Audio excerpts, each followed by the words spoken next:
Shanks.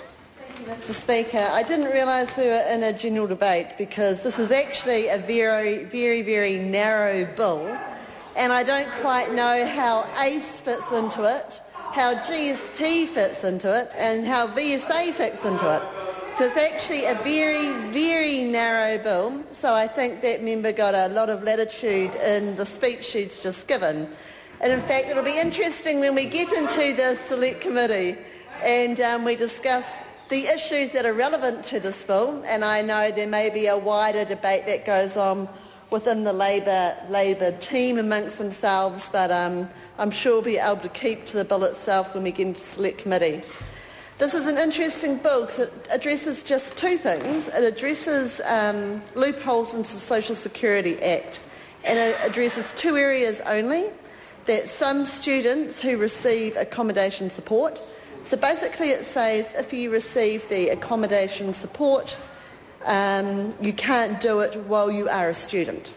So if you're a student, you've got to have a student allowance and you've got to have the accommodation benefit, but you're not actually eligible to the accommodation support, and there's been that loophole in place where you can. Now it's interesting that the member came in and said she's unsure of what the differences are. Actually, it didn't take very long to get on the phone and ring up and find out before I got up here to speak tonight. And there are very few differences between the value of the two of the maximum that you can receive in the accommodation support. But to get the maximum is actually extremely hard.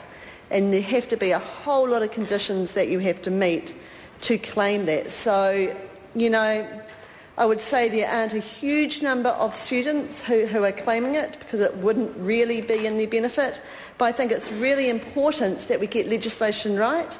And this just shows us that there are loopholes that we've got to be really wary of when we make legislation and ensure that when we find them that we close them up pretty quickly.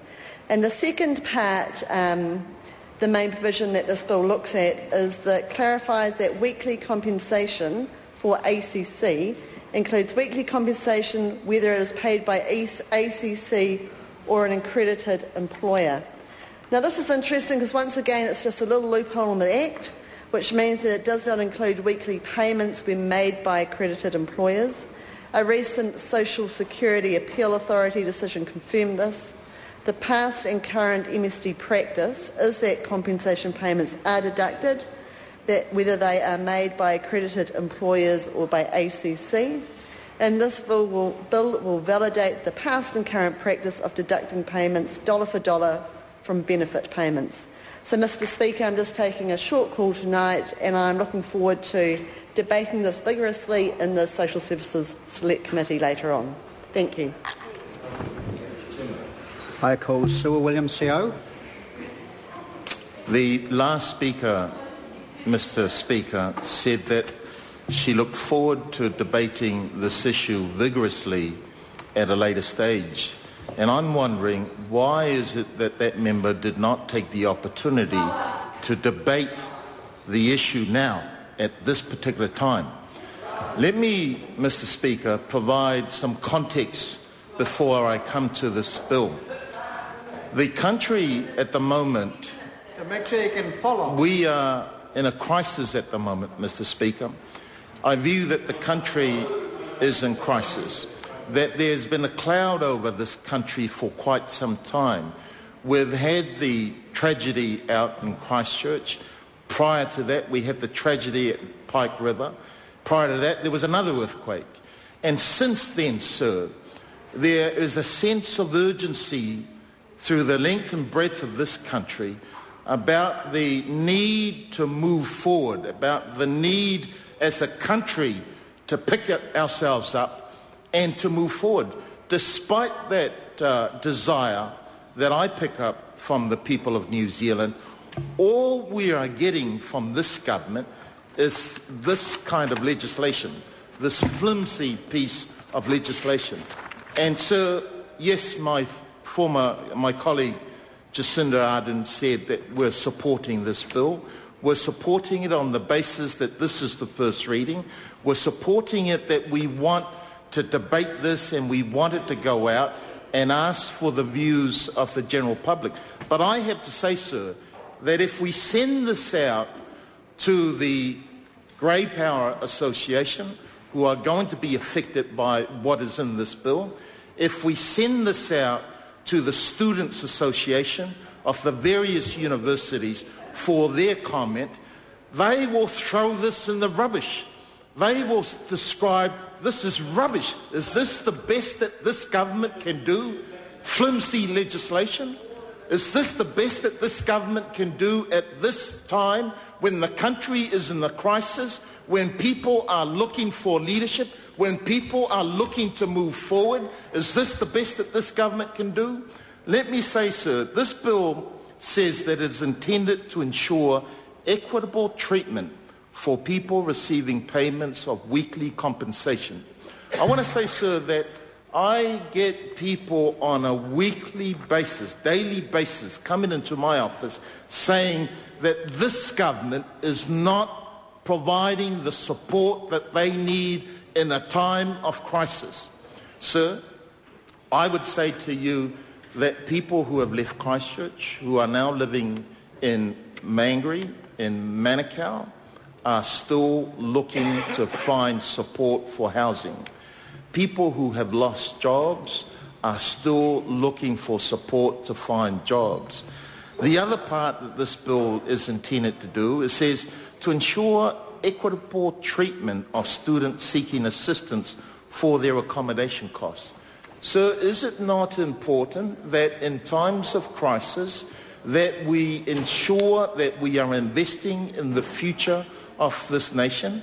Is it not important that in times of crisis that we give every support to the younger generation coming through so that they are being supported to receive the education that they not only need but this country will need in the years ahead? Because sooner or later, sir, we are going to need this younger generation to be able to come through the ranks, to be able to get education, to be able to be prepared to take up the reins of this country. But if this is the best that we're going to do by this government, it means, sir, that we are left languishing in trying to find where do we go. Let me read you what this bill is intended to do. It is to require for weekly compensation payments made under the Accident Compensation Act 2001 be deducted dollar to dollar for benefit payments applies equally to weekly compensation paid by ACC. When Grey Power organisations and student association organisations hear what this bill is about, they will say, what about us? What is there that this government is doing for elderly folk? What is it that this government is doing for students who are wanting to upskill themselves, who are wanting to get further education, to prepare themselves for the future? So I have to say it is very disappointing that under this government we don't seem to be going forward, that we seem to be going backwards, that we continue to be going backwards as a country. Instead of wanting to move the nation forward, we seem to be going backwards all the time. In fact, at the beginning of this month, sir, the legislations that came into force this month was generally an attack on workers. The 1st of April was an attack by this government on the working population of New Zealand. They are already under a crisis. They are already under attack with high unemployment. But this government, instead of creating jobs, instead of finding jobs for them, what they are content to do is to say to them, employers can now sack you within 90 days for any reason they want. This is the gift of this government this month. And so can it be helped, sir, that the population listening to this debate, listening to the presentation of this government, to this flimsy piece of paper, will be saying that under this government, instead of moving forward, we are going backwards. And they will say there is no plan by this government. Unemployment increases.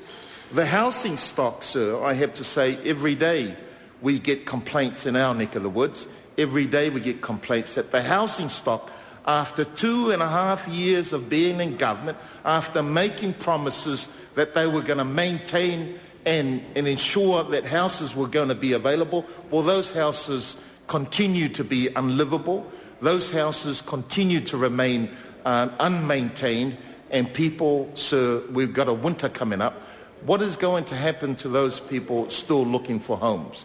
What is going to happen to the people of Christchurch who are still unable to return to their homes?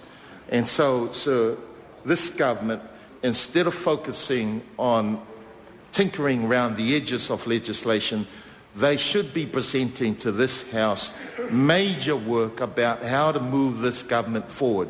They should be presenting to this House a plan for how to move the economy forward. And frankly, sir, the public have every right to be saying that this government is out of touch and do not realise the struggles that families, the length and breadth of this nation are experiencing. The rising prices of food is making it very difficult for many families, particularly families with school children, to be able to provide a quality food, quality lunches for their children. The rising cost of petrol, sir, is making it so difficult for many of our families to be able to look after their families. Once upon a time in 2008, sir, my 1990 Toyota Corona, it cost $60 in 2008 to fill it up. Today, sir, it costs over $100 to fill up the same car. It happened under this government's watch, and this is all that we get, is a piece of legislation amending the Social Security Amendment Bill. Sir, when are they going to do the right thing for this country? When are they going to move the economy forward? When are they going to take this nation forward? Point of order, Katrina Shanks. I mean, No, he's not speaking to any of the bill at all. I would judge the relevancy. In other words, this is a first reading speech, which is a wider speech than we find in second and third readings. I will determine the relevancy. CO William CO.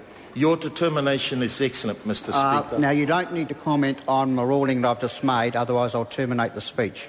You have the call for Let me just say, 39 sir, seconds. That when considering this bill, when it goes out for consultation, I expect members of the Farmers Federation asking questions, members of the Grey Power organisation asking questions. I would expect students' organisations asking questions.